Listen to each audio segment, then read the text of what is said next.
Good morning, Hawkins. This is WSQK, the squad.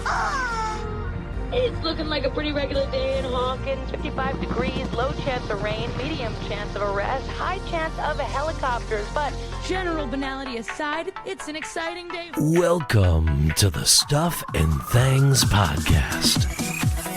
Your home for all stuff related to your favorite things in entertainment. Now, here are your hosts.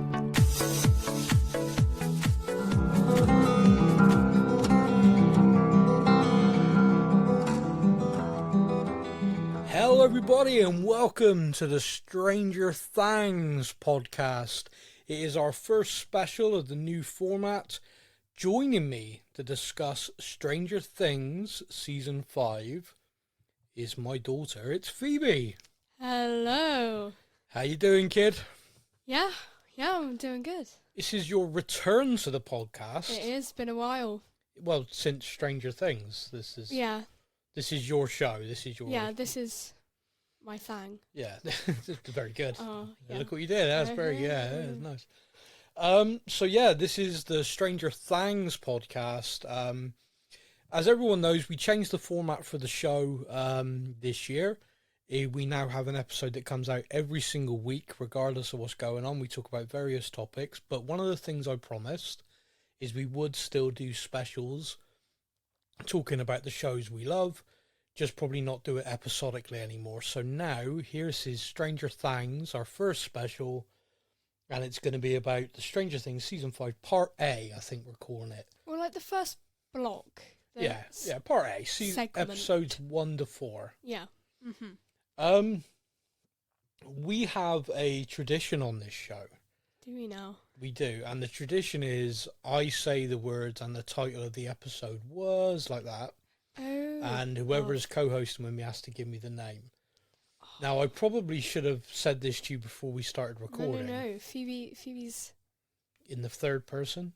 I love the third person. Yeah, that's gonna be a thing this show. You go with it.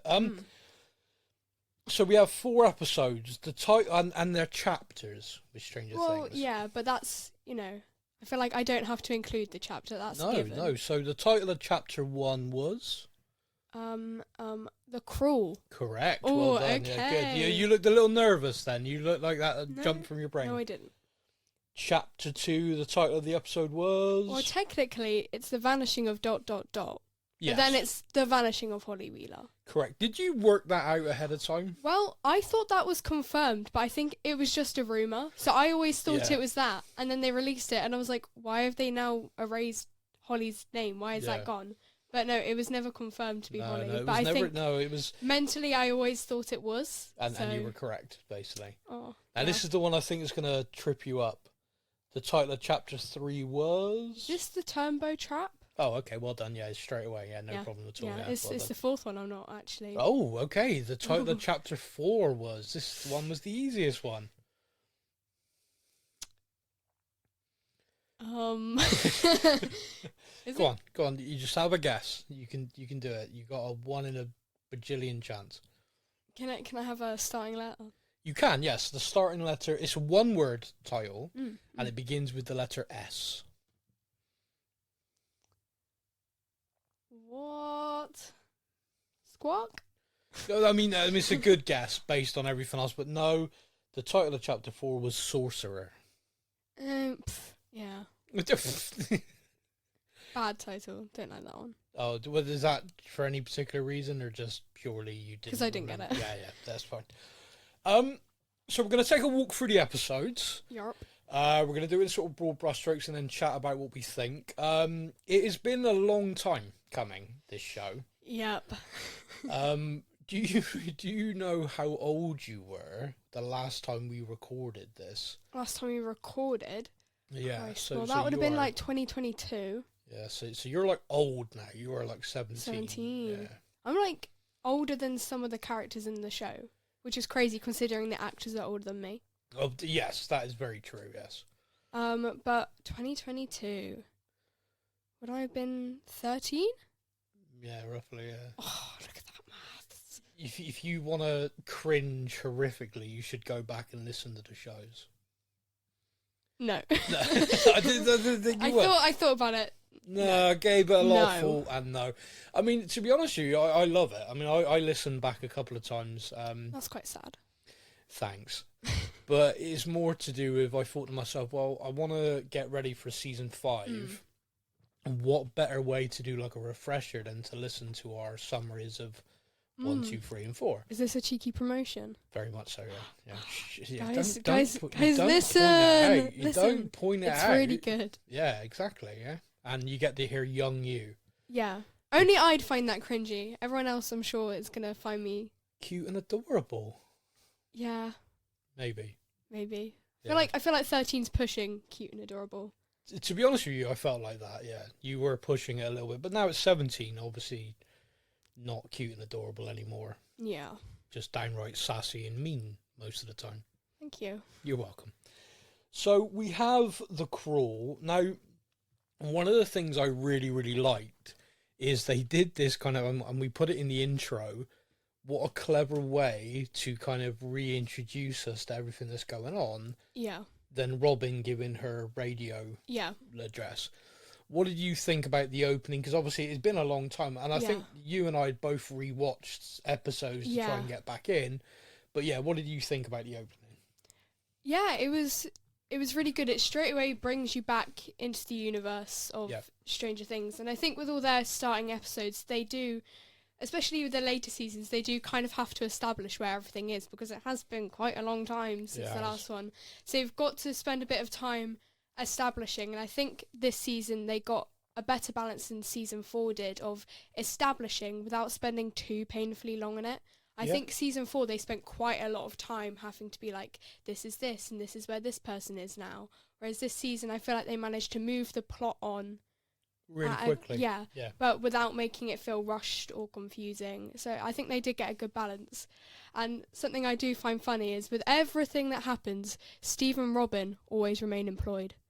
no matter what, whether they're doing ice cream, they're working, selling blockbuster movies, or they're or they're I mean, at the radio. Here's a question for you. So I talk about this show with original co-host Alfie quite a lot in the US. Hello, Alfie. I know you're listening. And it's really interesting for us because I was slightly younger than Alfie, but we both have real strong 80s memories. Obviously, I was born in 83. Alfie was born earlier than that. I'm not going to say it, buddy. You're fine. But he very much grew up in the 80s. Now, I probably hit my maturity in the 90s, but I have very strong 80s memories of everything that went on. For you, with Stranger Things, you've always enjoyed it, but do you ever find when you're watching it, there's some stuff that happens that is just like, it's just weird. Like, why would you do that? Like, what's that about? Because I'll give you an example, which is what I mean. You think about a radio station. Yeah. We are sat here now podcasting, and I have a podcast desk in front of me with everything loaded into it digitally, right? Yeah. So literally, at a press of a button, I can do this. Upside down. When you're watching, Steve's Steve is about. frantically swapping tapes, doing all this stuff, doing sound effects. Now, if you were just listening to that, like if you close your eyes during that scene, it's seamless. Yeah. But you see him like, the whole swan looking serene, the show, but he's like going crazy. You're right, he's always employed. Fair play to him, always working, those two. But what did you think about that as like a set? Does it just feel completely alien to you? Is it funny? Is it It's slightly weird to think about that's, what it was, but then again, I feel like I'm fairly educated on, 80s. Yeah, you're welcome. Yeah, so I feel like I understand it. So. Yeah. Do you think there will be stuff your generation that is just completely over your head? And I'll give you an example from these 4 episodes.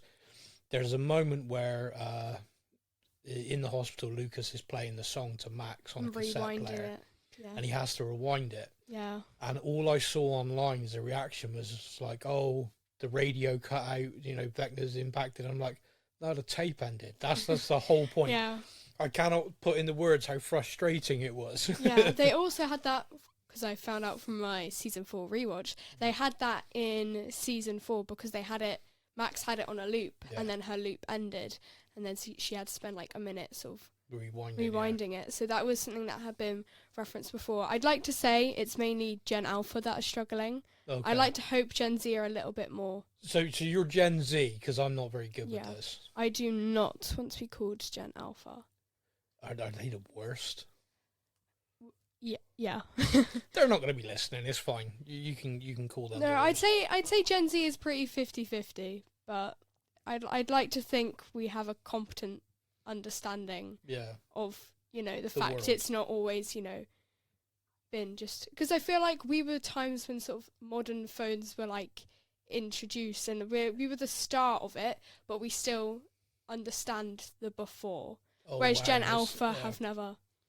We're going off on a tangent, but That's okay. That's the way the show goes.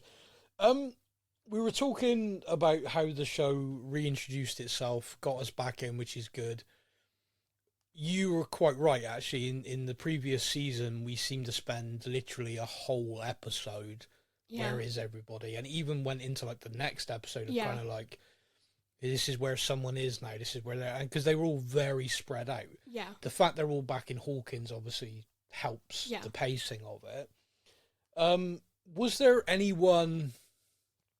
Okay, who were you most excited? So when they came on the screen, who were you most excited to see? Who were you pleased? Like, oh, good, they're there, they're doing that. And who, by contrast, were you a bit kind of like, what's going on with them? You're Yeah. kind of Well, I really loved the Steve and Dustin dynamic, so I was really happy to see them both on screen, and yet the dynamic between them so far, and I think it's due to Dustin's grief of Eddie, yeah. it's really changed.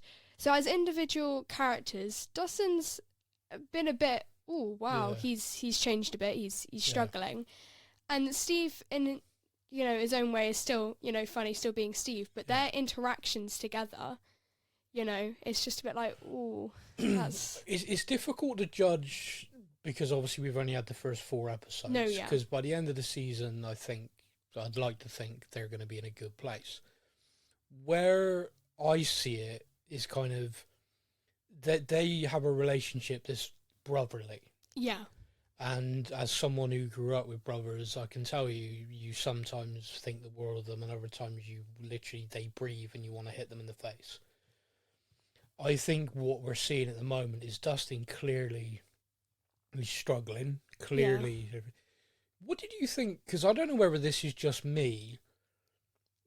I think it must be deliberate, but maybe I've not seen many people talking about it. Dustin is almost behaving in a way and dressing like Eddie. Yeah, I have actually seen that myself. You're just clearly on the wrong side of TikTok. Oh, yeah. But there's a lot of people, I say a few people mentioning how he's sort of mirroring Eddie-isms. This is, like, even his facial, like, there's no Yeah. happiness in Dustin. There's no... Yeah.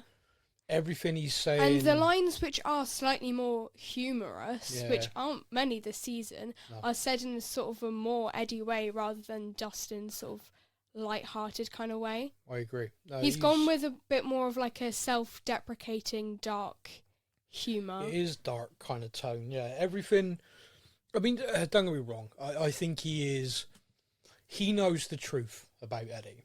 Yeah. And I think it is a monumental struggle, therefore, for him to see every single day people denigrate, talk Yeah. down. His gravestone, Eddie's gravestone's being vandalised constantly. It is this ongoing thing, but the rest of the group have switched up their focus to, we're going to take down Vecna, that's Yeah. what Eddie would want, etc., etc. Why do you think it is that Dustin, however, just seems incapable of doing it? Because it seems the group are really frustrated with him. Like, Yeah. they're kind of like, he's not himself, he's behaving like... Yeah, I mean, he was gone for ages, literally getting his ass beat. And they were like trying to get him on the walkie-talkie, and they're like, oh, guys, Dustin's not here, guess we'll do it without him. Anyone else Yeah. operate it?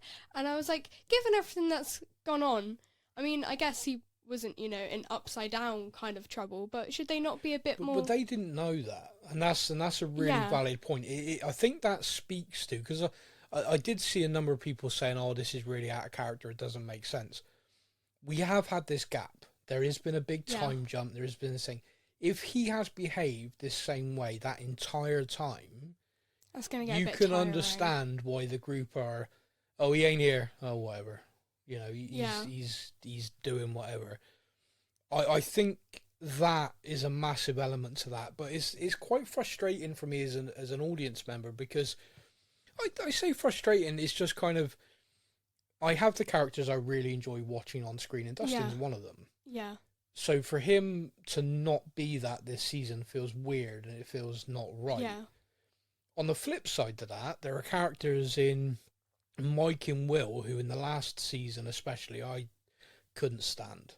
Yeah. Like they just both, for very different reasons, just did my head in all the time and felt they were completely ineffective. And that in this season, in these opening 4 Yeah. episodes, I find them really engaging, like really Yeah. interesting, really good. I don't know whether perhaps that's just because they were kind of brought. They were a more- bit more relevant to the story, I feel. I feel like the California plot last time took a while for them to be relevant. Yeah, that's fair. So the title of the episode is to open with is The Crawl. Do you have a basic understanding of what they've been doing, like these Yeah, the crawls? yeah. They've sort of been getting Hopper snuck Poor Hopper, by the way. yeah, into the Upside Down. And then they've been using these sort of tracking system, because it's the military that are doing it. So they're Yeah. following the route that the car's going in the real world and the Upside Down. And then Yeah. they're mapping out different zones to try and find Vecna, if Vecna is in one of these zones. They're literally doing like a grid search Yeah. of the Upside Down. One of the things worth pointing out, obviously, is there's a massive difference in this season is the military takeover of Hawkins. You know, Robin alludes to it straight away, you know, light chance of rain, medium chance of arrest, which made me laugh. But the fact that you do have this portal in the centre of Yeah. Hawkins, so they've got Hawkins locked down, you can't go there, the military are guarding that. People cannot come and go from Hawkins. It is a, you know, Yeah. lockdown. We do have one person we see coming and going, though. Murray. You're a big fan of Murray. Yeah, well, I'd say I was kind of on the fence with him a lot of the time. Yeah. But this season, I've liked him. I've not had an issue. He's not been one that I've particularly, loved. But yeah, he's been a bit of light-hearted relief, which I think this season is necessary, seeing as a lot of the more light-hearted characters have gone a little bit Darker. depressed. Yeah, no, I'd agree with that. One of the things that I absolutely loved was that they all seem to be going about their things, like they're all like living their lives in this containment zone. Like we saw Robin and Steve are doing the DJing. Yeah. Kids are still going to school. So that Hawkins' life is continuing, albeit in this crazy situation Yeah. they've got going on, this lockdown. Lockdown, yeah, we all remember that. So, one of the things that I absolutely loved, however, and I'm just going to play this again because it's an excuse to do it, but is they clearly have an almost military-like system set up for how they will communicate with each other. Upside down, boy, you turn me. The minute that played, they all rushed. Like, they all had Yeah. the radio on, they all rushed, and then Robin delivers these clues through all the times and everything Yeah. she said, like, by just talking. I thought that was genius. I loved that. The thing, to be honest, the thing that was making me laugh most about that and other scenes in particular is people heard or knew a lot of the songs that were going to be sort of at least in this first part beforehand, and everyone's like, oh, this song's going to be used for this. And what's the other one? I Think We're Alone Now. Everyone's like, oh, there's going to be some great... And the way they've used the songs is completely different to what everyone was sort of predicting. Yeah. And that is what made me laugh. I was like, everyone had these crazy theories, like Upside Down was going to be actually this sort of song with like an intense like battle scene in the Upside Down. No, it's No. just the radio and a little code. But brilliant. I mean, It was done so well. The military are hunting Elle. Yeah. I don't know if this is just me, the gap that's happened. Why are they hunting Elle? Why is it just that this doctor, they know I think there's one scene where we have that guy who's like, I saw her destroy a helicopter. My friends were on there. Yeah, well, it was sort of continued from season 4 because they were looking for her in season 4, and I think it's to do with the fact they were blaming her for the deaths in season 4. Yeah. They had this theory that there was this, girl with these, abilities, and she was the one killing, and so they're still holding that, and they believe that Elle is responsible for, like, everything that's happened in Hawkins. And so, understandably, if you think that's the threat, it's her, you're going to want to... and the fact she's running and hiding is kind of increasing the suspicion. She's not just hiding, she is training. Yeah. What do you think about her very 80s style training montage sort of scenes? Yeah, that was quite... yeah, that was good. Her relationship with Hopper. Now, this is one of these funny things to me, because before the series started, there was this huge stuff in all the press about the two of them having issues with each other. They stayed silent and then did a red carpet event, basically like together, like arrived together, spent the whole time together. It's like a kind of shutting it down. Yeah. They've both since spoken about it and kind of put it in his context. The Duffer Brothers, everyone there, Sean Levy, the director, all said, like, we're a massive family, been together a long time, there's bound to be friction at times, but this is like, I've read what people are saying has happened and what it's an absolute nonsense. Clearly something did happen. Clearly there was an issue at some point because both of them have spoke to it, but clearly it's resolved and done and dealt with and whatever. And then it was all blown out of proportion by the press, shock horror. But I do find it kind of interesting when I'm watching it that I think I'm looking at them, two of them, through a lens of, okay, are you two happy with each other? Are you two... You're trying to find the point where the argument happens. Well, it's kind of weird because I'm like, the characters are having a kind of strained, like, she's angry, she wants to be going to hunt Vecna. Yeah, their relationship this season kind of mugged me off a bit. I was like... I was going to say a worse word, but I restrained myself. Well, I'm proud of you. Thank you. I felt like there was a lot of Hopper being like, no, it's too dangerous. 11, stay here. I want you to be safe. And then she's like, no, please, you are like Papa. Let me, please. And then he's like, oh, okay, you little punk. Let's go before I change my mind. And I feel like dialogue like that happened like a few times. Yeah. And it just kept being like, I don't know. They'd have this sort of tense relationship. Then they'd have this little bonding, duology, moment where basically it felt like the same things were being said and the same outcome was happening. And then they'd move on. One of the things that I've noticed in this season, and I don't know, I think I might have even mentioned it to you before, her speech is different. Yeah. Now I know time's moved on, but from rewatching episodes from seasons 1, her speech 4, is broken, very broken, stunted, and that's the character. Yeah. And yet now she's kind of whole sentences. I'd say the only bit that we've had so far that wasn't like that was the he peed on it. He peed on it. Yeah. He peed on it. Yeah. Because she couldn't find a better way to phrase it, so she was just saying it louder, which is why that was one of my favourite bits, because that felt the most normal their relationship had been this season. I say normal, but the most similar, same dynamic. It felt like that was the 11 and Hopper that we left. Knew, yeah. In this opening episode, like we said, one of the characters that comes to the fore, which in the past hadn't, is Holly Wheeler. Yeah. I just need to kind of point this out because, look, we are watching a show with monsters and magic, if you like. We're watching a show where we're watching 20-year-olds pretend they're 14, 15. I get what people are saying about the Holly Wheeler recasting. I do understand where you're coming from because in season 1 she was 3 and the little kid was clearly 3, cutesy little kid. we're supposed to be, what's that, 4 years from then? Yeah. Yeah, she's older. Yeah. Which is fine, because I think you need an older actor to Do the challenging. Yeah. to convey it. And like I said, I also just want to say it is a ridiculous 80s trope that you had older people playing teenagers. Yeah. Like, they're like some of the most famous films, like The Breakfast Club and all of this, like people in their early 30s playing 15, 16.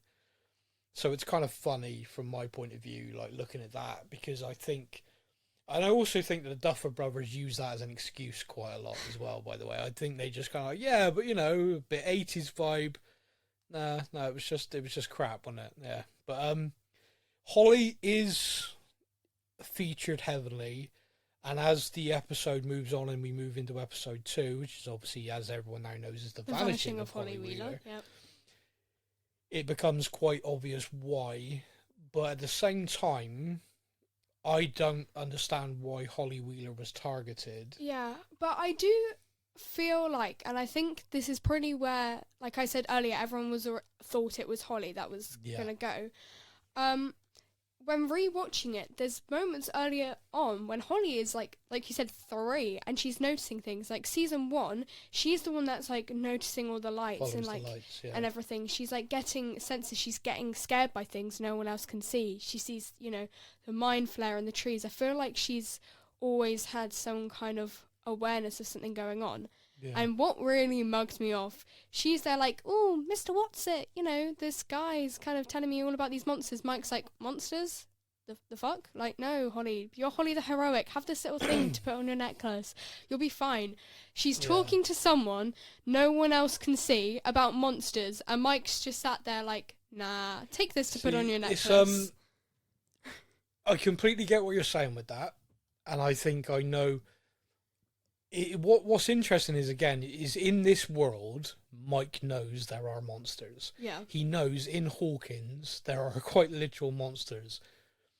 You would think, therefore, if your little sister says, I've been told by an invisible man that, you're going to pay attention to that. Yeah.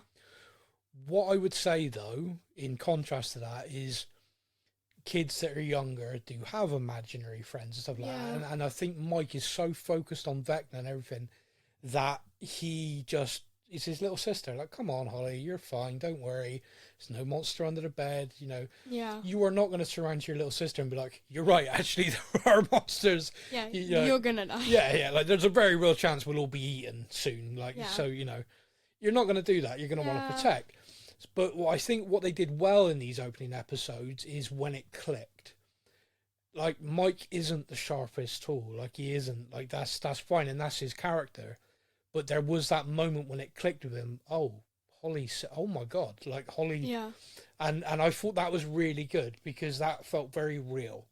Because too often in TV shows and films, you have this kind of, oh, okay, this has been told to me, therefore I will now do this. And it's like very methodical, this felt very human, that he was just like his little sister, don't worry, you're Holly, you're safe, don't worry, nothing will happen to you.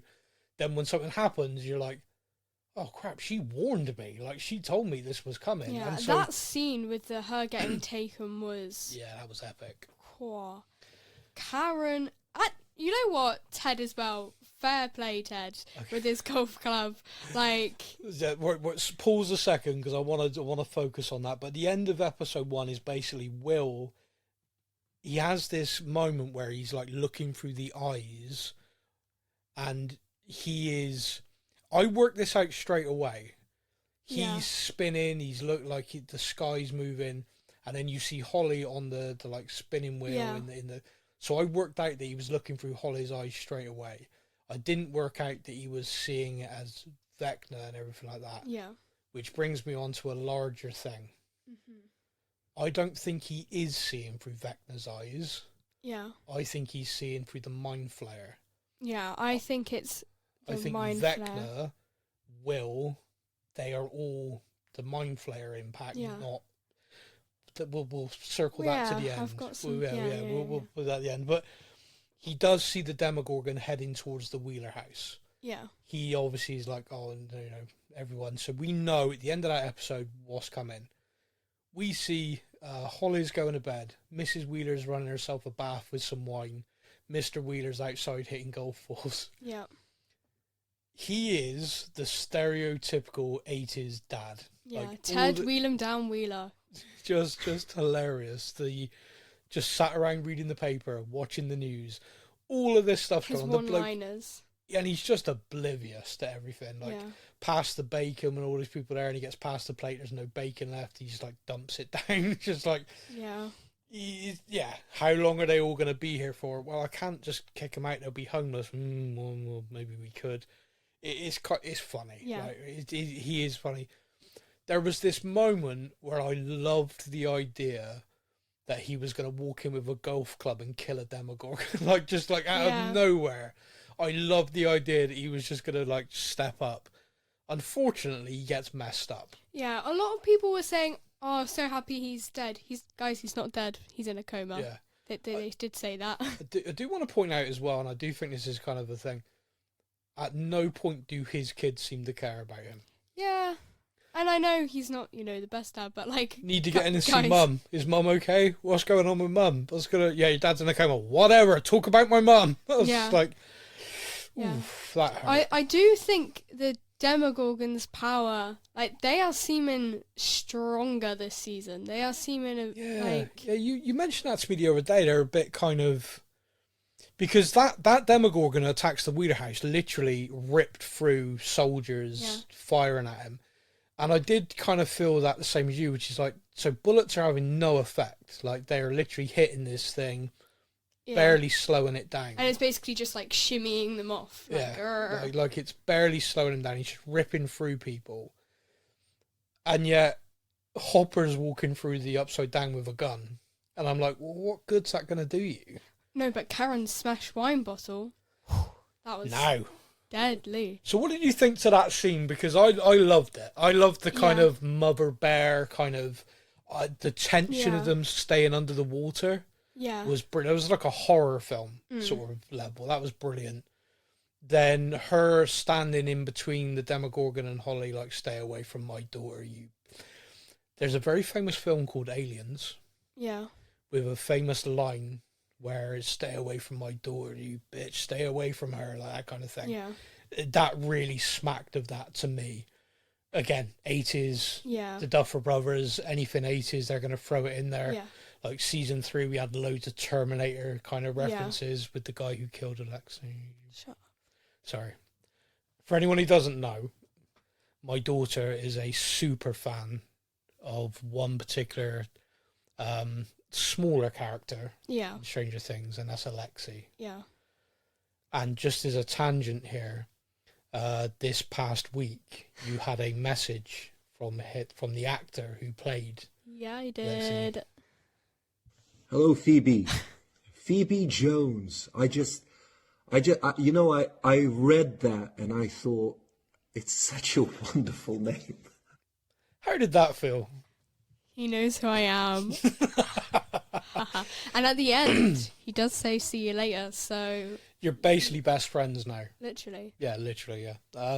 Sorry, that was a tangent to go off on, but I love that scene.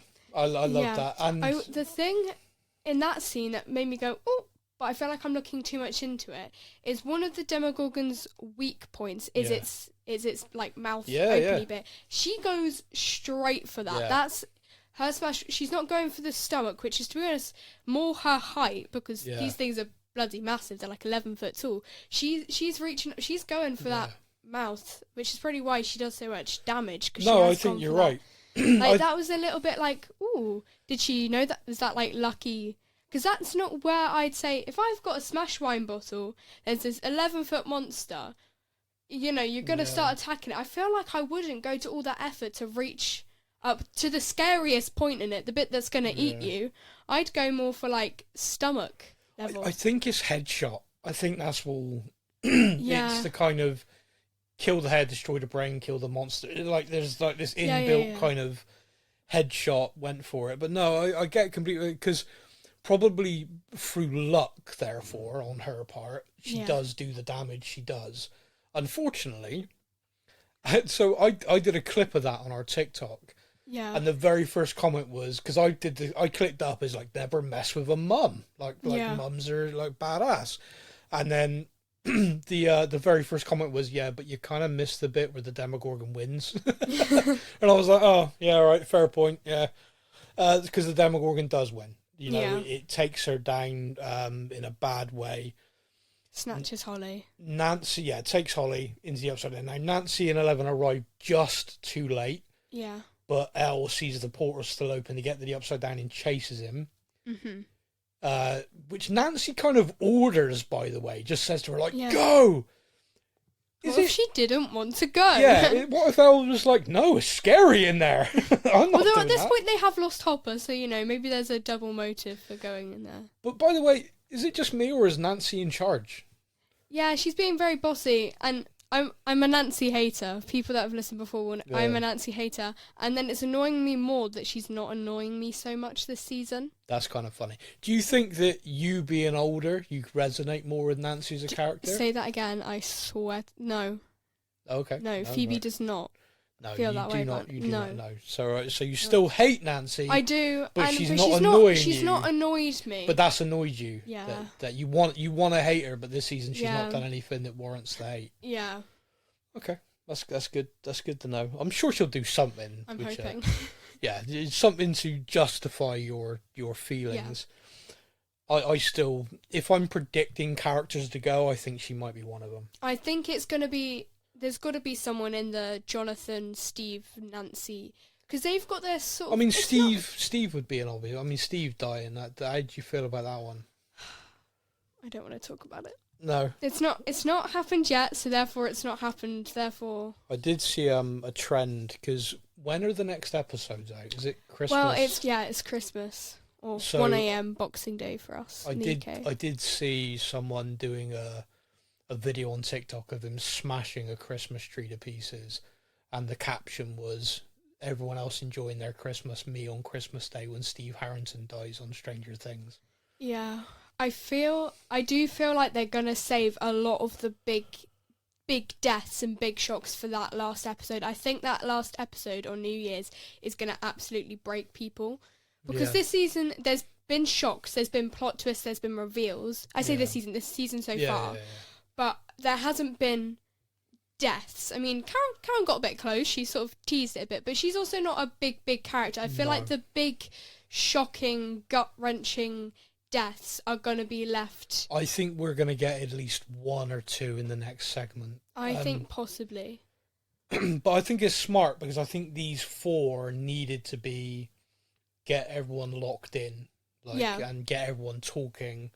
Yeah. Keep the speculation going. You kill off someone now, you don't have the next month to speculate, basically. Yeah. Holly is taken, the Demogorgon is taken it and sort of just charged off. 11 is hunting the Demogorgon but actually finds Hopper. Yeah. So then the two of them set off. Yeah. I was talking about how her speech is different. There was the kind of funny communication thing of Demogorgon's bleeding. You wounded it? No. Mrs. Wheeler with a wine bottle. And just carries on and Hopper's like, what? When did the Wheelers get involved? Yeah, just like completely and utterly baffled. Like, why Yeah. would Holly be taken, etc., etc. I got a note here, because I do have notes, would you believe? No one seemed to care that Dustin's missing. We see that he gets beaten up at the gravestone. Yeah. Then he comes back, he's like, fell off my bike. You could see Steve's like, clearly fucking didn't, but yeah, alright, we'll leave it off. But they don't really question it. Then Dustin's is there, and, you know, Lucas and Mike. I think there's some sort of cringy line of, ooh, like knuckle sandwich or like knuckle something like that. And then they do just. Do you move think on. that perhaps this has happened a couple of times? Like perhaps because they keep talking about why do you keep provoking them? I feel like maybe not to this extent, but then I also feel like they're not that shocked, and I did want them to care more, but I do understand why they don't, and then it's kind of conflicting me because Justin's provoking them is kind of, you know, annoying me a bit as well. I'm like, yeah, I get you want to, you know, you're grieving, you want to sort of clear Eddie's sort of name, which is being all trodden on, but So, you have a bit of common sense. I have a little gripe, a little moan about the show. Yeah. And it is minor, and I'm going to say it's minor for me because I'm so engaged in the storyline, it's not taking me out.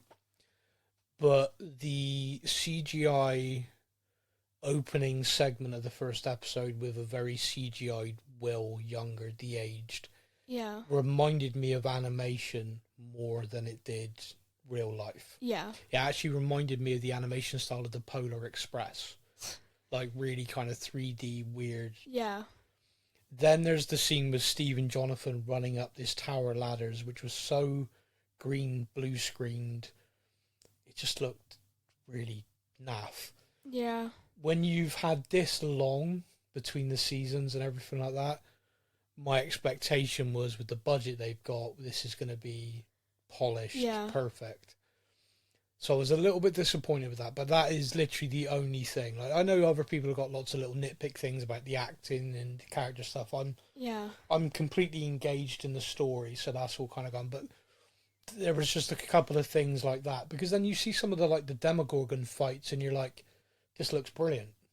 So, I mean, they spent the money where it needed to be spent, clearly. Yeah. But with Holly gone, Eleven and Hopper are on the case.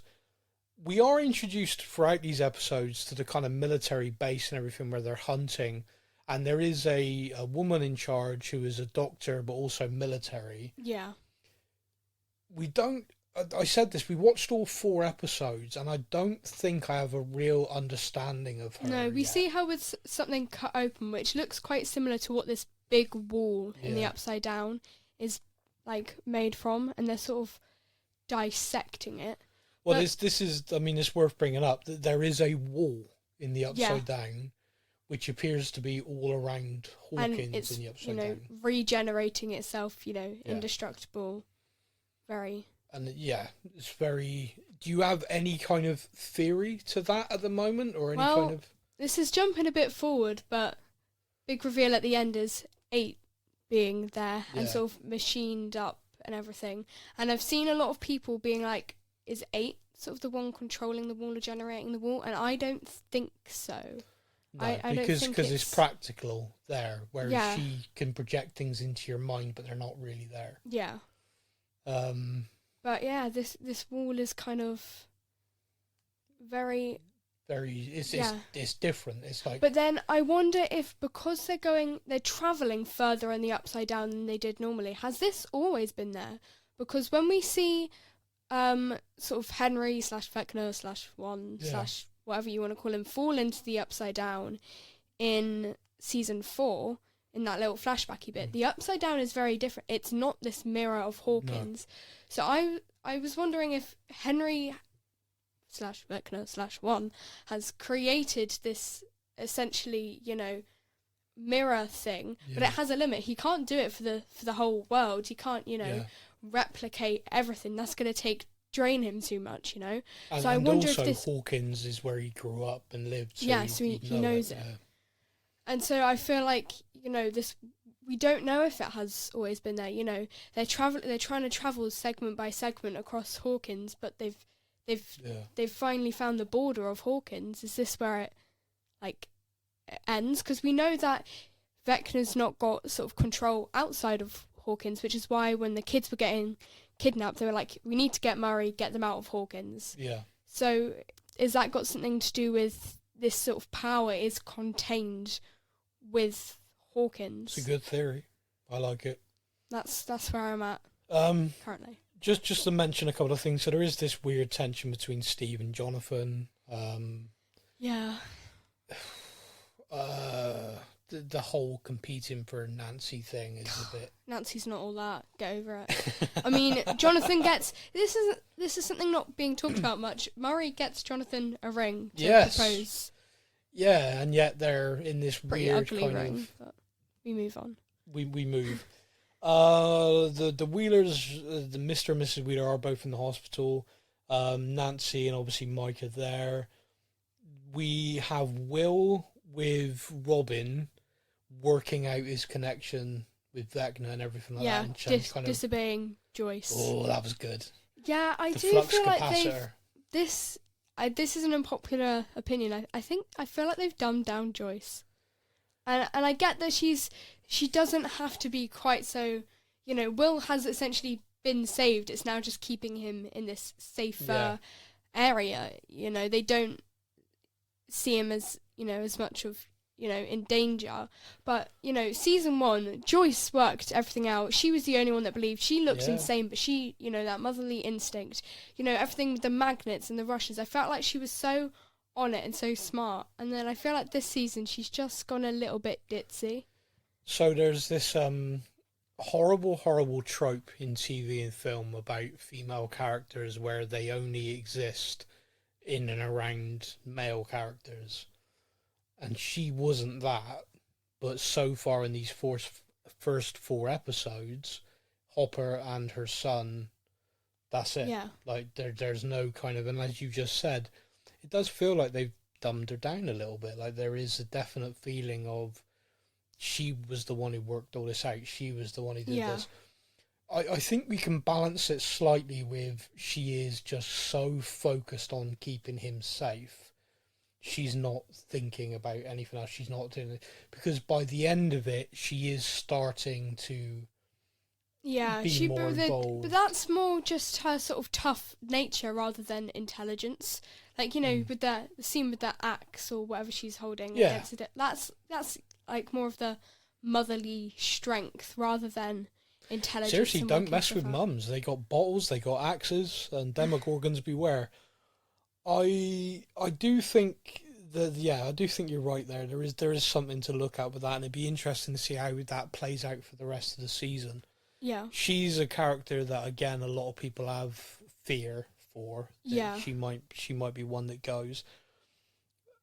One of the things in this particular episode, obviously, is the like I mentioned before, is Mike working it out. You know, Holly had an imaginary friend, so they managed to bluff their way in to sit with their mother. Their mother is going to write because she can't speak. And I knew when they said first name. Phoebe knew. Phoebe was watching. Phoebe was up at 1 a.m. You were. She was led there in bed. I sat up. I was like, she's writing Henry. She's fucking writing Henry right now. She is. Oh my god, can Karen hurry up and write this name so I can know that I am right? And then she wrote Henry. When I mean the moment H was there, it was like it could have been Harold. I still had to, you know. Yeah, well, no. I just meant as in you worked out. I saw the H and went, oh no, this is going to be interesting. But I did think before Mr. Whatsit was Henry, and I don't know when the scene came in of, you know, Holly's perspective of viewing this Mr. Whatsit, and it was, you know, Henry Creel sort of. Well, see, now this is kind of me going down this weird path with this, because I tend to overthink things with this, like TV and film, possibly because I do the podcast on such a regular basis. Now, there's a character in Stranger Things that had been established in earlier season and abandoned, and that was 8. 8's ability was to project into people's minds and stuff and let them see things that aren't really there. Yeah.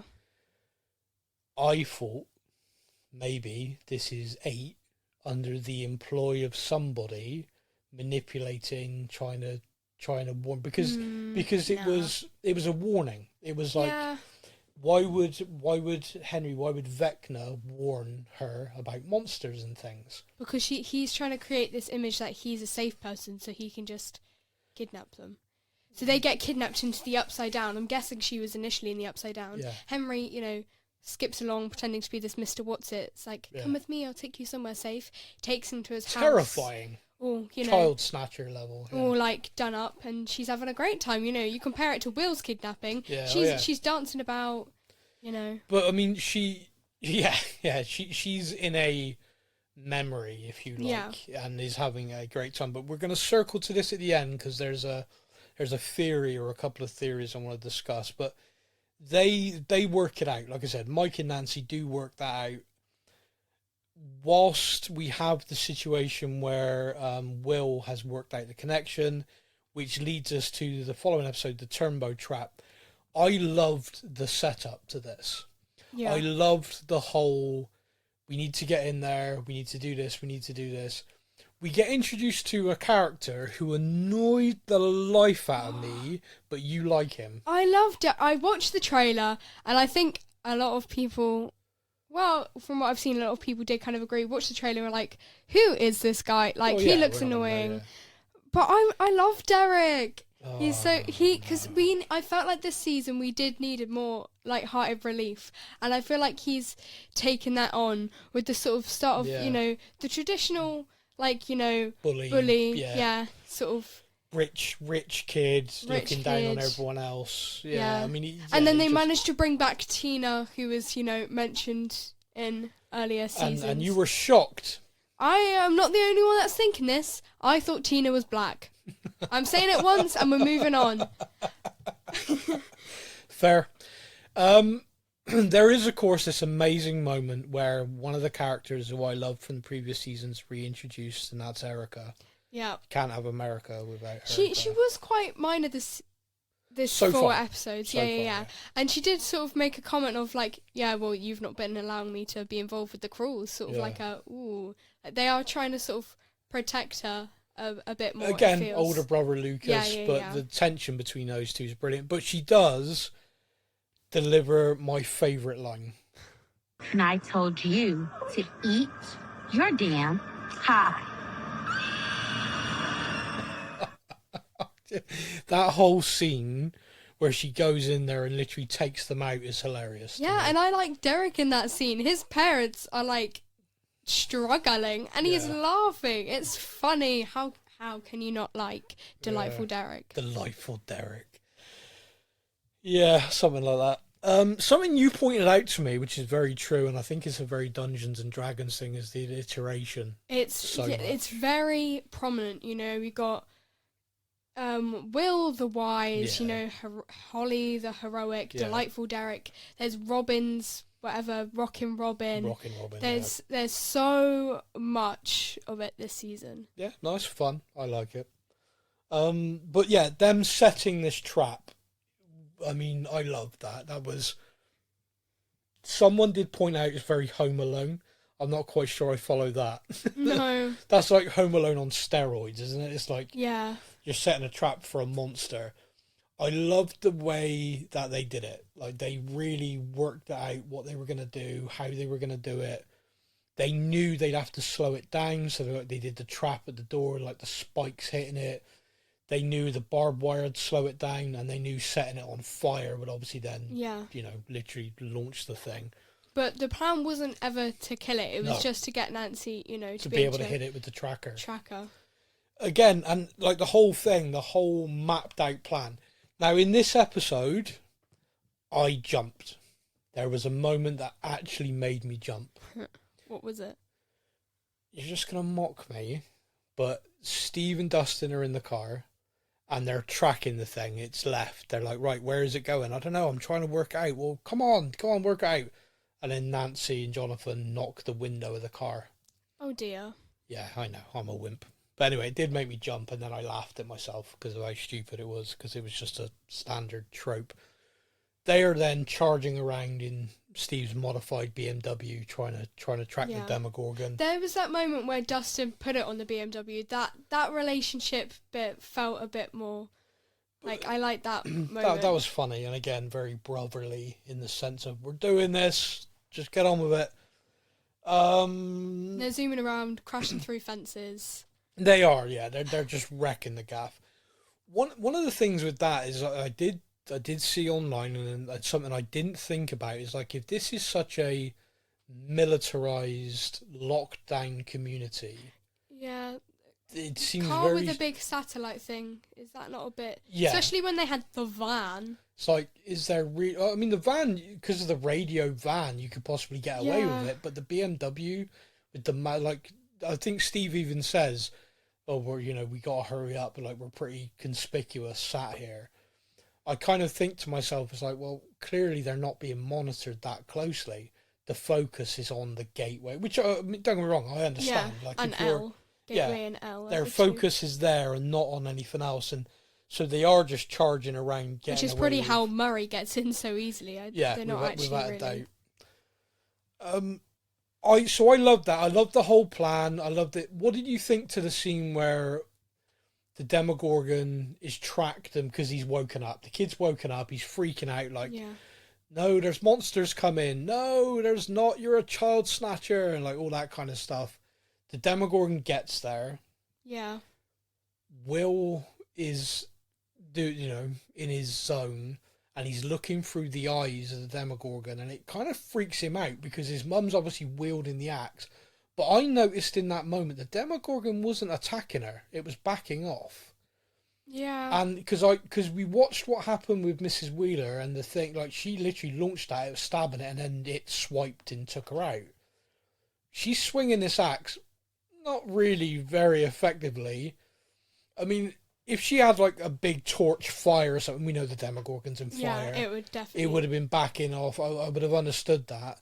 But just swinging the axe, I'm like, Joyce is dead. Like, this is gonna. But we're seeing it through the eyes. In that moment, I thought he's controlling it. I feel like potentially without realizing. Yeah. I think he was controlling it without realizing, because then when it gets hit by the car, he feels it. Yeah. Like that actually hurts him. This hive mind thing actually, like, ow. They then chase it. It rips open like a thing in a barn. It's gradually closing. Steve says, we can make it. The definition of an 80s movie thing. Nancy's the one again who says to go for it. Jonathan and, Dustin are no. Nancy says yes, so Steve goes. Yeah. Nancy's in charge, and certainly of Steve anyway. They do make it. They get into the Upside Down. They're trying to track the thing, and they slam into the wall, the car. Like, it's now stuck in the wall. Like, there's done. They're in the Upside Down. They finally, therefore, make contact with Hopper and Elle. Yep. Hopper and Elle are like, stay where you are. We'll come to you. We just got to do something first. Which they don't really clarify. They don't really come to them. Like, how long are they going to be sat in that, like, church thing? Just like... Yeah, in the graveyard, in the Upside Down. Not my idea of fun. Hopper and Elle are on their attack mission to go into the military base that has been built in the Upside Down. Yeah. It's clearly a research facility on everything that's down there. I still feel, like I said, after 4 episodes, I don't fully understand what But I don't think they doing. want us to. No, I agree. They launch their attack, and they go in there to basically, I think the plan is, Elle has seen or believes there's a powerful person. They've got Vecna. That's why we've not been able to find him. But they've also got this thing which we've not mentioned. They're like, oh, Elle's got a kryptonite. She's got a weakness. They have this. They've developed a weapon that stops her in her tracks. Which kind of, I don't know. I thought the whole point was, she's kind of a bit, badass. Yeah. I don't know. I don't know how I feel about that. But also, given the fact that all their sort of abilities are sort of stemmed from Henry and Wand, they're sort of, put in there. If we've got this then and it's like, oh, well, this affects Elle, then surely that's just going to affect Vecna. That just feels a bit simple. And I feel like how in season 4 we had that thing, she had this collar which was meant to, like, prevent it all, and then clearly she still breaks down the helicopter. I'm predicting there's going to be a scene. I feel like it's going to be something having to, like, save Mike or Hopper or someone that she really cares about, where she's got this, sound, whatever it is, and she has to, battle through. And this kind of sonic weapon is doing damage, but she fires through it. I kind of agree with you that it's a bit strange at the moment. I want to see how it plays out. I've seen Stranger Things. I'd say it's very Stranger Things, because you're quite right. We are establishing more and more that all of the kind of powers and abilities that a lot of these people have seem to stem from the Upside Down, or this Dimension X, that they want to call it, and stuff like that. With her abilities and everything, one of the interesting things, like, they are able to neutralize her, like you said, they nerf her. So why would you not have those weapons and fire them at Vecna the minute he walked through? Yeah. Like that doesn't make sense to me. Like, you're hunting this girl. Like, even if it didn't work, like, You'd try it. Yeah. So that's interesting to me, and that is something I'd like to see maybe explained, maybe kind of... And how did they figure this out? Because, you know, if Elle's not there to test it, does that mean they've been testing it on 8? And what I want to say is I think Owens is still alive, because he was sort of left in that, like... You think he's still alive? I think he's still alive. I think Branagh has finally, you know... You think he gone. is gone? I think he is Owens gone. is around? I think Owens, and I don't think he would be in his character to help them, but I think he is alive, and I feel like maybe forced to, you know, help with research. I just feel like that the show, the Duffer Brothers don't like to have unfinished storylines, which is why I think 8 has been brought back. That episode is one of the most critiqued episodes of Stranger Things. Oh, big time, yeah. The season 2 one, The Lost Sister. And so I knew, that's why I think I knew she was coming back, she was going to be in it.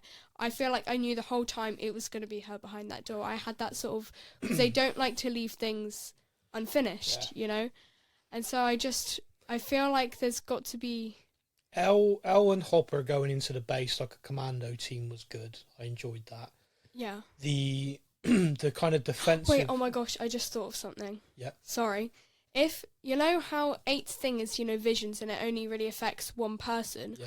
What if this sound thing is sort of being, like, taken from her, and it is not like a vision, but something, that's why it's only affecting Elle? It's possible. Because it's something like, ooh, okay theory. I'd like that theory, and the reason why I'd like that is if they manage to save 8, then that takes that away. Yeah.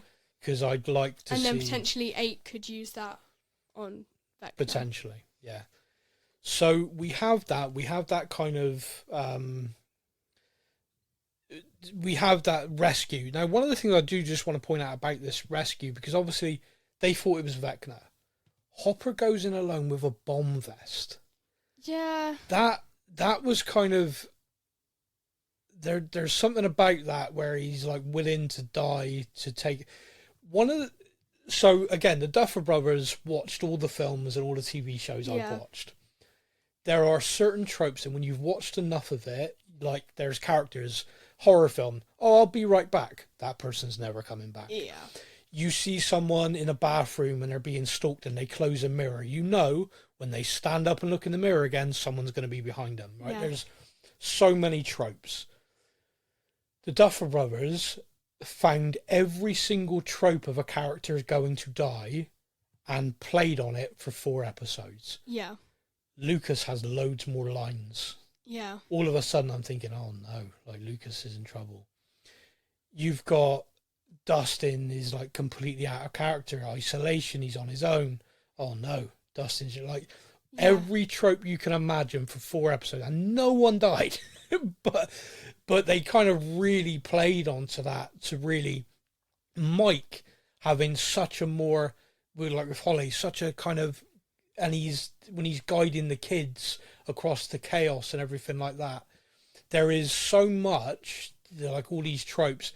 Hopper keeps visualizing his daughter dying. Yeah. I'm like, he's going to his death. Like, I know, like, this is without a doubt. And then he reopens the door and he's like, come on, kids. And you're like, well, it's not Vecna then. So the minute it wasn't Vecna, because we knew when he came back. Now, I said to you, even though earlier I was thinking about 8, probably because then I've dismissed it now. Yeah. I'm thinking, who could this be? Who could this be? Who could this be? For whatever reason, I thought it was going to be Elle's mum. I don't know why. I do feel like I had my little tangent a minute ago. The Duff brothers like to finish things. I do think they are going to have to bring her back. I feel like there is going to be something to do with Elle's mum, especially if they've brought 8 back, because Elle's mum was quite a key feature in that very hated on episode. You know, that like story arc. So I feel like, you know, maybe it's going for answers, you know, understanding. It's, you know. Did you work out it was 8? Yeah. Did you have the same moment so many people did, which is you thought it was going to be 8, you saw the character and you weren't sure if it was until they actually said it? I was like... Because she does look different. I was like, they opened the door. I was like, it's 8. No, it's not. Wait, who is that? And then they had that little flashback thing, and it was like, so sister. It is 8, right? And I was like, brilliant. Okay, I am right. Once you kind of got a proper look on her face, I was like, oh yeah, it is. Yeah, now I know. But it was like initially, I was like, I don't know who that is. Am I supposed to know who that is? And I started to kind of have that. Oh no, what's going on? It's just a random. Yeah, it's just some random person. Like, this is going to be weird. I did see someone have a theory before before. I don't know whether it would have been before they watched this, and they put the theory out there, or perhaps they did it afterwards. Like, oh, I had this theory, but it was wrong. It was like it was going to be a clone of Elle. Like the government had kind of, so she was going to walk in there and it was her. Yeah. Like that would have freaked out. But I think that would have been probably too far. Yeah, something with 8 that I'm hoping they address, and this may be, I've rewatched it and I haven't found an explanation unless I'm being a bit thick to it, because I haven't actually rewatched the Lost Sister episode, so maybe it is explained in that. Okay. But, so we know in season 4, Elle basically annihilated everyone dead. Yeah. 8 must have escaped before that point. Or did she just... That was in the episode, she wasn't there. So she was out, and then... But how? I'm pretty sure they do explain it in that episode, because they talk about it, like why she wasn't there, because Elle's obviously... Because at that point she's like, I murdered everyone. Like, yeah. What the hell? Yeah, it'd be interesting. I think they could do with, I mean, whether they'll do this or not, but I think maybe at the very start of the next episode, 8 and 11 need to have a bit of a kind of a... debrief. Yeah, like I don't know how they do it, but just in a way of bringing us as the audience bang up to date to kind of make sure it's there. I want to... There's other scenes and stuff and story arcs to talk about, but I want to just stop it on this moment here to kind of talk about one of the big prevailing theories that exists. Yeah. Now, the big prevailing theory is there was a Dungeons and Dragons game run by Eddie, where the main character to be defeated was Vecna. Yeah. To defeat Vecna, they had to roll a critical hit, which was 20 on the dice. 11 plus 8 is 19. You need 1. Ah, yeah. You do. You need 1.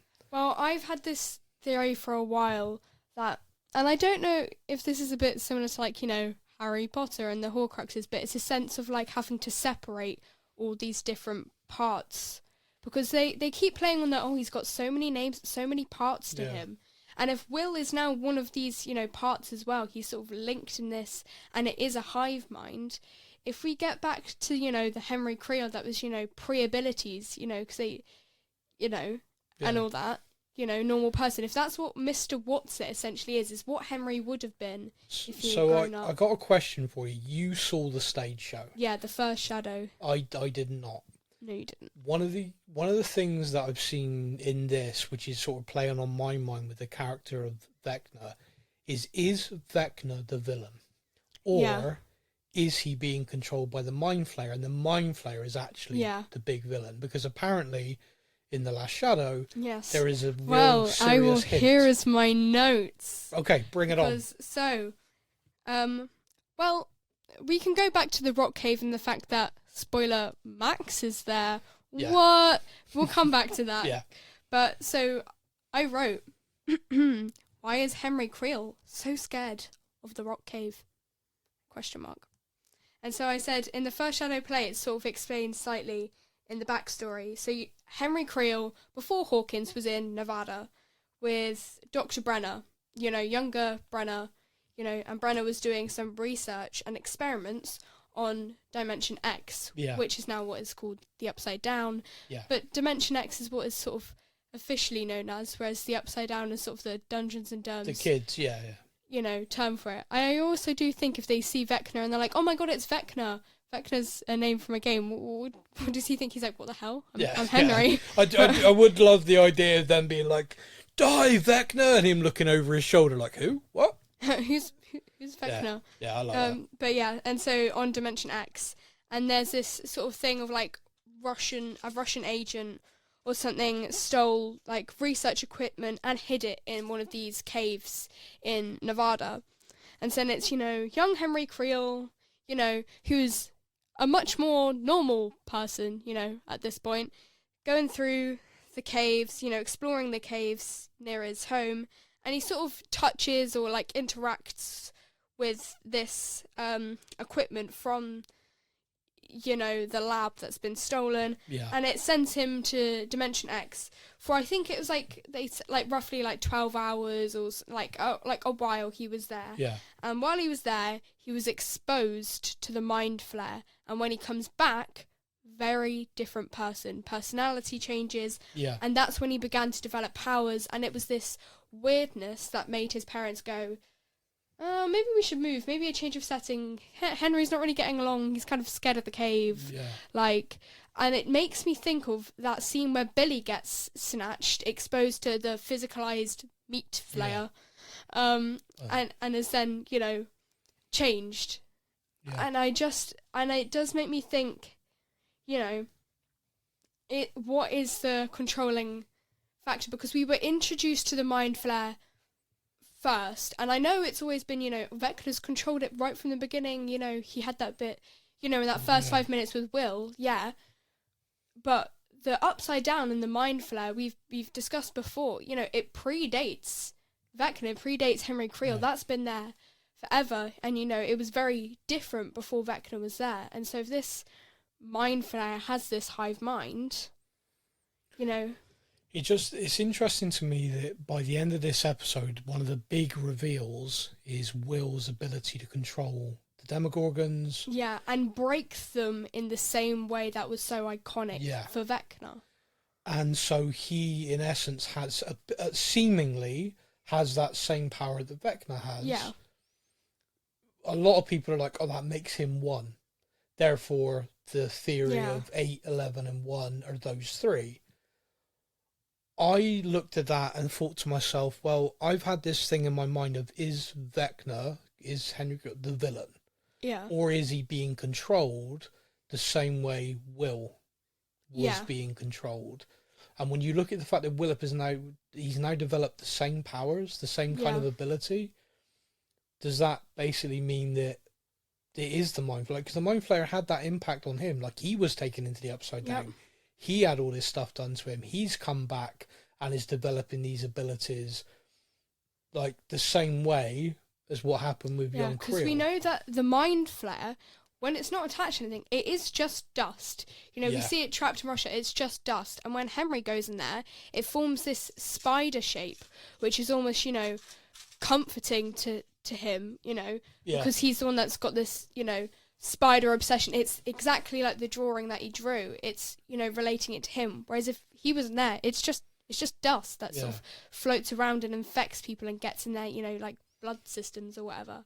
No, I agree. So I do like the theory, the critical role theory, the 20, because for 2 it would mean that when we got introduced to 8, there was a reason. Yeah. All that time ago, it wasn't just an abandoned storyline. It wasn't anything like that. There was a reason that there was 8. Yeah. So I like that. I like that that's where that's going. I am very interested in my mind to who is going to be 1. Yeah. Is it going to be Will? Is it going to be I still Creel? like my having to separate the Henry's theory, and it's a case of having to find that Henry, which is sort of predating the Vecna and everything. And so because, and there's that thing that you mentioned about giving Holly music when it's known that music's the thing to help, and the actually being scared of the cave. So this is literally going to be the next part. So you mentioned it a moment ago. One of the other massive reveals is Max. We know that Max in the real world is in a coma. Yeah. Doctors are like we don't know if she's ever going to wake up. It's a miracle that her heart restarted. Yeah. We know that Elle did that. Yeah. But what we didn't know, and we now know, is her mind, her essence, is trapped in the upside, in Creel's mind, like in his dreams. She was being pursued by him, etc., etc. She hid in this cave. He's terrified of the cave, won't go in there. Yeah. So she's safe in there, and she's kind of existed there ever since. I would like to say, she's running through these memories. Kate Bush starts playing, a little portal opens up. why the fuck did it take her so long to move? And that wasn't sprinting. That was barely even jogging. You see, with everything that she knows, why on God's green earth did it take her so long to move her ass? She's like, I could feel Lucas's hand on my hand, and there she is stroking her hand. No! Just peg get it. Get there, Because, yeah. you know, you're in the 80s, you know that song is coming to an end. You're you in know the the 80s. tape's gonna have to, rewind. Yeah. Come on, Maxine, let's use our initiative. Oh my Gideon. Really bugged me. I can tell. Anyone listening can tell you dropped a couple of F-bombs and everyone knows that you're very angry about that. That aside, one of the things that... There's this theory that, like you said, why would Henry gift her the cassette player, the song? There's this growing feeling, like you said, of they need to separate Henry from... Yeah, I'd like to say that theory has come from me. I've not seen that somewhere. No, that's fine. I was like, that's Phoebe OG day one. Yeah, you're copyrighting that. Yeah, like, yeah. But the only thing, because I in my mind I was kind of like, is he acting like in this dream? Can he act in a way where the mind flayer isn't watching him in control? Yeah. Is he trying to put together the experiment with the 12 children, like what they were doing, like well, Dr. I have Brenner also was seen doing? things with 12 numbers on a clock. He's got a weird thing about clocks. Yeah.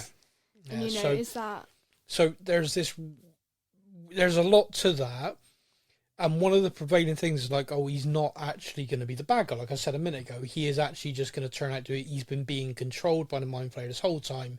They need to separate and basically save him. Yeah. A bit Anakin Skywalker, Darth Vader style.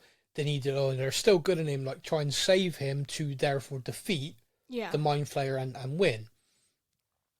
But in the scenes with Max, he's in that memory where she is with little Holly, and he chases Max. Like he's chasing her as Vecna, like his arms turning into Vecna and stuff. So I don't know. Yeah. Like I'm really on the fence, but perhaps, and it's going to sound silly, he looks very different to the version that Holly is seeing. He, like the version sat with Holly, is very calm, softly spoken. He's wearing glasses. Like he has a very different. The one that was chasing Max doesn't look the same. That was like the one from the lab, kind of. Yeah. And so I wonder if there are actually different versions of Vecna, one, Henry, all in this dreamscape. And again, there's this weird thing going on with that. So I wanted to point that out. I wanted people to look at that. I loved seeing Max again. Yeah. I thought her introduction was I great. sensed when someone was watching Holly, I was like, yeah, that's going to be Max. Yeah, well, you know, because I messaged you when I was watching that I felt the same. I was like, okay, I've not seen it yet, so don't spoil it, but I think this. And I was like, yes, I got one. With all of that going on, so like I said, Hopper and Eleven's attack on the base ends up being a rescue mission for 8. Hopefully, anyway. Hopefully they get away. Probably, like we said about Max and Holly scenes, probably the biggest scene is the ending scene, which is Vecna launches his attack on the real world to take these kids. We've had this great plan hatched by the group to try and the Great Escape with style. Derek, bonking them on the head. Yeah. How could you not find that funny? I love Derek. And the sheer number of dick jokes, because Robin brought up, like, it was so immature and stupid, but brilliant. Made me laugh the whole time. Yeah. But that is from the Great Escape, the film. Like, that is a genuine thing. So it was a great plan. I love what they were doing. It had a good bit of comic relief to it as well, like you said, like the whole bopping one. They obviously do get caught. Some of the kids get away to the van, but the vast majority are still there. And that's when the Demogorgons attack. The military, with all of the weaponry, all of the firepower they got, cannot stop the Demogorgons. Not even making a dent, really. The guy with the flamethrower is doing a good job. So Vecna shows up. Yeah. Vecna shows up full on.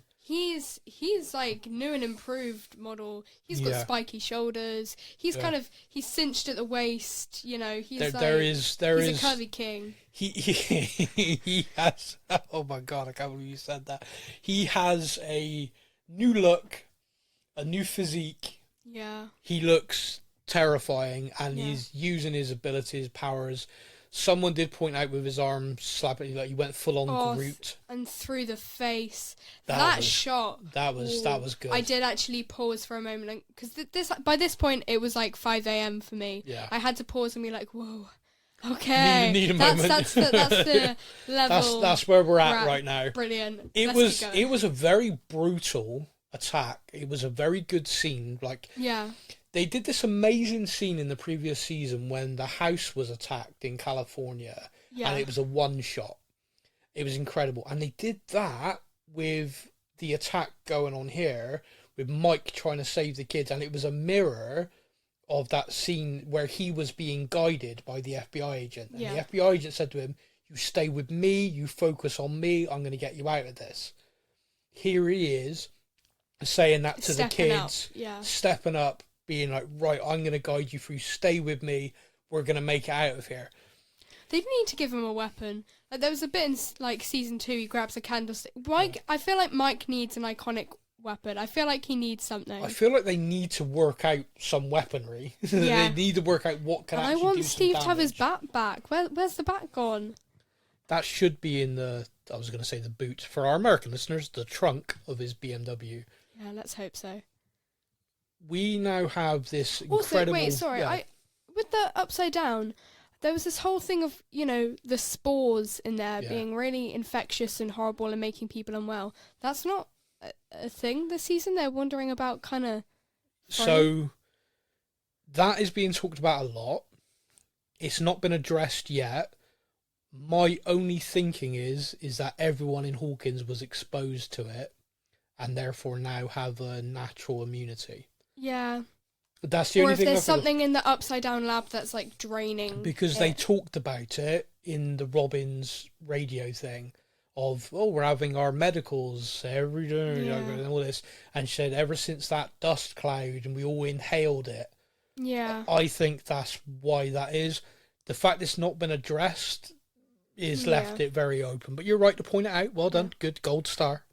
Front of the podcast class. You have this, I mean, I thought it was incredible. I thought visually it was stunning. The Demogorgons ripping people apart. Vecna does his thing. Vecna has this moment with Will. Yeah. Different to the trailer. Yeah. The dialogue was different. I liked that. I'm okay with that. He then just discards him like, you're nothing to me. Struts off. The 80s movie bad guy monologuing, then walking off when he should have just killed everyone was funny. Like that is a very 80s thing again. Very kind of like, I'm going to put you in this cell with an elaborate scheme to kill you and then I'm going to leave. Or just shoot him in the face. No. It's like he keeps showing people all his plans and they're like, he's been telling us all along. Why the hell is he doing that? Like, why is he giving people so much opportunity? Well, you could argue perhaps there's a conflict going on in there. Perhaps that's why, but we'll find out. But anyway, he struts his stuff and he leaves. Yeah, I'm thinking that's it. I'm thinking, right, all the kids have been taken and we're done. There's devastation. These 4 episodes is going to end with everyone kind of like, damn, like Vecna's badass now. And then we see the Demogorgons go for Robin, go for Mike, go for Lucas. And I'm like, someone's about to die. And I don't know, maybe this is going to... I thought that it was going to end with us wondering... Which one died? Any of them, all of them. Do you know what I mean? It's like literally going to be like... fade to black. I had that like, don't you fucking dare. Yeah, I tapped on the screen to see how long was left of the episode. Oh, nice. Yeah, if it had been like 1 minute left, would you have gone mental? Probably. Although normally the credits kick in at around like 4 or 5 minutes, so I know my timings. Nice. Then they all froze. Yeah. Straight away I knew why. Because earlier on I'd kind of pieced it together. Yeah, they had the scene with, you know, being told like, Will, you can do it. You can, surely if they can control you, you can control it if it's a hive mind. I loved the reveal though. I thought it something was that people epic. aren't talking about. They're like, yeah, he finally had the nosebleed. You know, I saw a lot of funny things of he'd had 2 arms. He did his head back. Yeah, What happens yeah. if there was a fourth? What body part would have had to like control that one? I can answer that, but we're not going to. Exactly. And so I saw a lot of stuff like that. Something that people aren't talking about is the fact that he had the eyes glaze over Yeah. in the way that Vecna did. So it's not Yeah. powers like 11. I don't think it's a case of he's always had this ability. I think it is more Vecna linked than people are sort of speculating online. He also, his hand movements mirrored Vecna. Yeah. And they really focused on them. Like there was a moment where he turns his hand and the camera focused. Yeah. So we are meant to see that. Like that is being shown to us. But the way he killed the Demogorgons, like the way Vecna was killing people in season 4, brilliant. Like this. But the whole point of the killings snap, like that, crackle, and it pop. was taking, when Vecna was doing it, it was taking everything from them, Yeah. so he had the power to rip open these gates. Yeah. Because Elle kept closing them from the outside, so his whole thing in season 4 is, right, I'm trapped in the Upside Down, I need to make it from the Upside Down to the real world, and it's harder to make a gate that way. That was the whole I know. thing.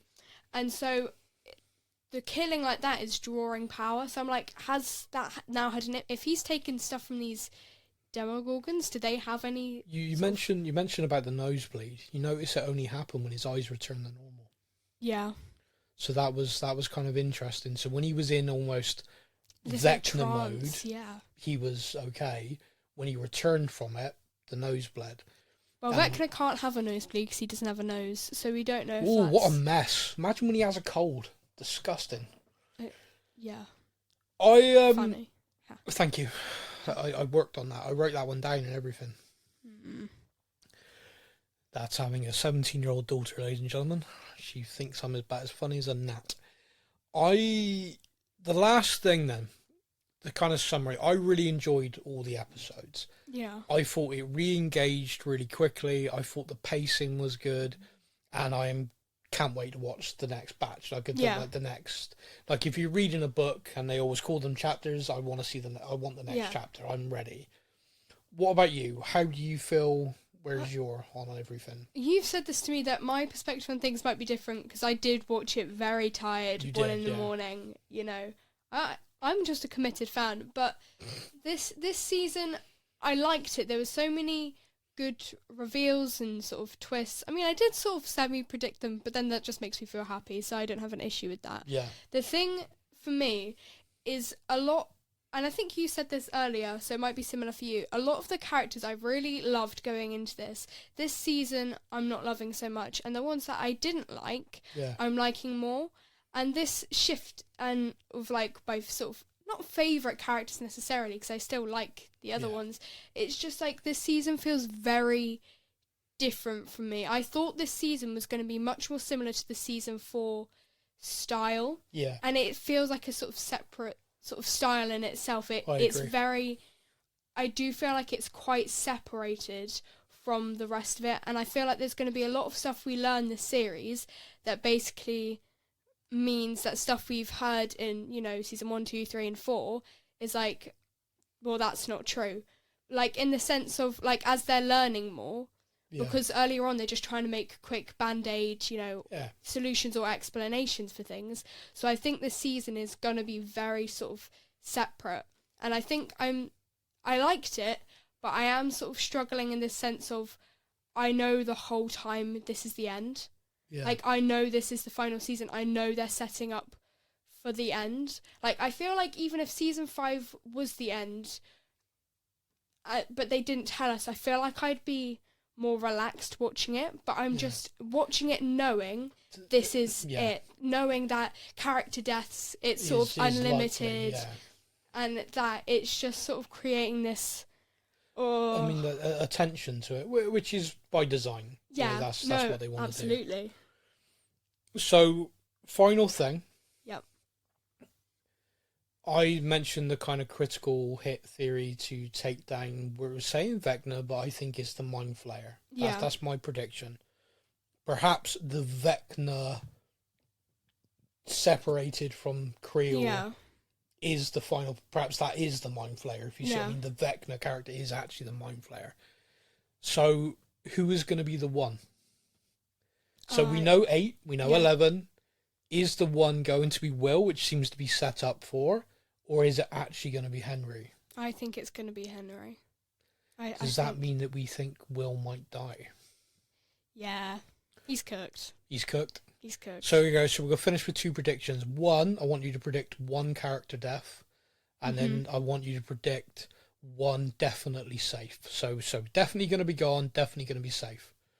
And then we'll out reassess. of like the main cast, because I feel like I could be like the main group. Okay. I feel for definitely dead. I think Will is definitely dead. Yeah, I okay. think there's others that I'm like speculating. Like, as sad as it is to say, I think Steve's chances, because his whole thing is this sort of hero. He does have a hero complex, you know. It's mentioned in season 4, like, yeah, you can be the hero, Steve. Yeah. He's going to be a hero. There's going to be a bonding moment with Dustin, you know, making up for the, oh, sorry, man, I've been a jerk to you. I feel like there is a high chance with this sort of hero complex trying to impress Nancy that they're really building. I thought that up until watching these 4 episodes. You look at the way Dustin's reaction to losing Eddie, I don't think they're going to kill Steve off. It would kill him. Yeah, it's just like Dustin, that'd be it. Maybe Dustin's the one. Yeah, but definitely safe. Yeah, go on. Give me one that you think's definitely safe, so we'll come back and assess it in the future. I feel like this is going to be... I feel like there's going to be struggles, but I do think Max... Yeah, I don't think they can, after putting a... I think Max and probably Lucas's, but I feel like those 2, for me, I feel like the one thing with Max is I think they're going to wake her up. I don't think there's no way they're going to finish the series and leave her still in a coma. No, especially if they're... The most likely thing is probably trying to destroy the Upside Down and everything. I think in the next segment, her storyline is her trying to get out with Holly. Yeah. Trying to escape. But I wonder... Will she wake up blind? Because her bones can heal, but the blindness... It's well worth... Yep, that'd be interesting. I think she'll be safe from death, but I think there's a high chance. Max survive and Will dead. That's your call. Okay, for me, similar to Max, I'm going to go Lucas safe, and I'm going to say 11 is going to go. I think 11's...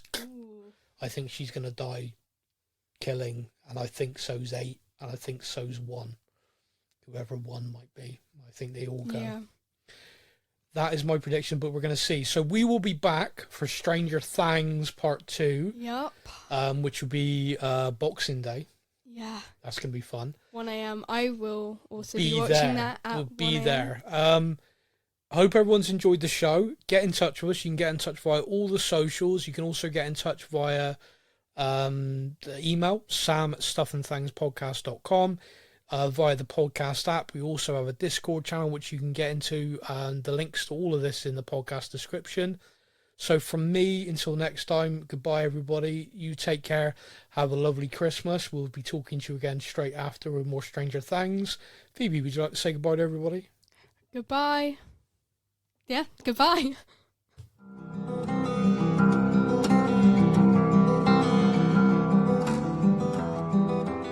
Thank you for listening to the Stuff and Things podcast. We hope you enjoyed the show. You can find us on Facebook or online. Simply search the Stuff and Things podcast to join in our conversation every week.